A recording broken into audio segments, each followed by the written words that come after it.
মাছের বাজারে সরবরাহ বাড়ায় সব ধরনের চাষের মাছের দাম কেজিতে 20 থেকে 50 টাকা পর্যন্ত কমেছে। তবে পহেলা বৈশাখকে ঘিরে দাম বেড়েছে ইলিশ মাছের। এ বিষয়ে আরও জানাতে শহরের রশিদপুর পাইকারি মাছের বাজার থেকে যুক্ত হয়েছেন জুয়েল রানা।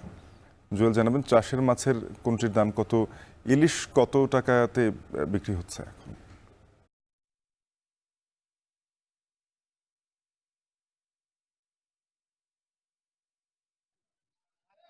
শাফিন, দেখুন, আর একদিন পরেই বাঙালির কিন্তু পহেলা নববর্ষ, বাংলা নববর্ষ অর্থাৎ পহেলা বৈশাখ। এই পহেলা বৈশাখকে কিন্তু বাঙালির অনেকটা প্রস্তুতি থাকে, অর্থাৎ মাছে ভাতে যে বাঙালি বলা হয় সেটির অন্যতম কারণ হচ্ছে মাছ অবশ্যই কিন্তু তার খাবারের মেনুতে রাখতে হবে। অর্থাৎ আজকে যদি আমি এই রশিদপুর বাজারের মাছের কথা বলি, তাহলে এখানে আজকে মাছ কিন্তু পুকুরের চাষ কিন্তু মাছের সর্বত বেশ ভালো ছিল। তবে বৃষ্টি বাগড়ার কারণে মাছের দাম অনেকটা কমে গেছে, অর্থাৎ প্রতি কেজি মাছ 50 থেকে 100 টাকা পর্যন্ত কমে গিয়েছে।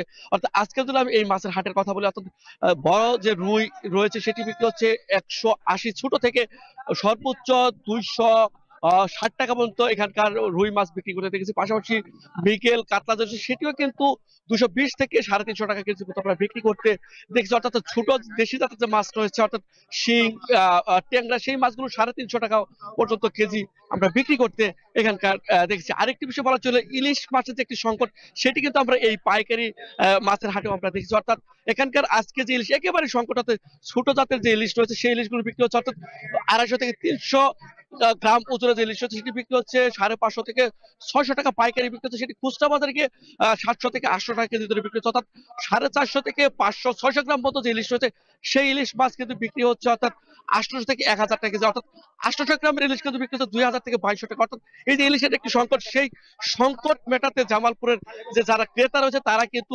দেশীয় যে পুকুরের চাষকৃত যে মাছ রয়েছে সেই মাছগুলো তারা কিনে নিয়ে যাচ্ছে। আরেকটি বিষয় বলছে, পাঙ্গাস মাছ বিক্রি হচ্ছে আজকে 120 থেকে 160 টাকা কেজি। অর্থাৎ এই মাছগুলো এখান থেকে পাইকারি কিনে নিয়ে এখানকার যে ব্যবসায়ী রয়েছে তারা শহরের বিভিন্ন যে হাটগুলো রয়েছে, সকালের হাটগুলো, সেই হাটগুলো তারা নিয়ে বিক্রি করবে। আর এখানকার যে আড়তদার রয়েছে তারা যে বিষয়টি জানিয়েছে, আজকে সকালে হঠাৎ বৃষ্টি জোরো বাতাস হওয়ার কারণে মাছের সরবরাহ বেশি থাকলেও কিন্তু ক্রেতা ওইভাবে তারা পান না। তারা বিক্রি কিন্তু অনেকটা লস দিয়ে মাছ বিক্রি করতে হচ্ছে। অর্থাৎ যেহেতু পর্যাপ্ত মাছ রয়েছে, পর্যাপ্ত ব্যবসায়ী না থাকলেও তারা বিক্রি করতে পারছে না। অর্থাৎ মাছের আজকে কিছুটা দাম কম রয়েছে বলে জানিয়েছে। আর আরেকটি বিষয় বলা চলে, এখানকার পাইকারি হাটে কিছুটা কম দাম থাকলেও খুচরা বাজারে কিন্তু সেটি প্রভাব বেশি দামে বিক্রি হচ্ছে।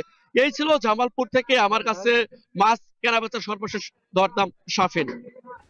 সহকর্মী জুয়েল রানা যুক্ত হয়েছিলেন জামালপুর থেকে মাছের বাজারে নিয়ে জানাতে।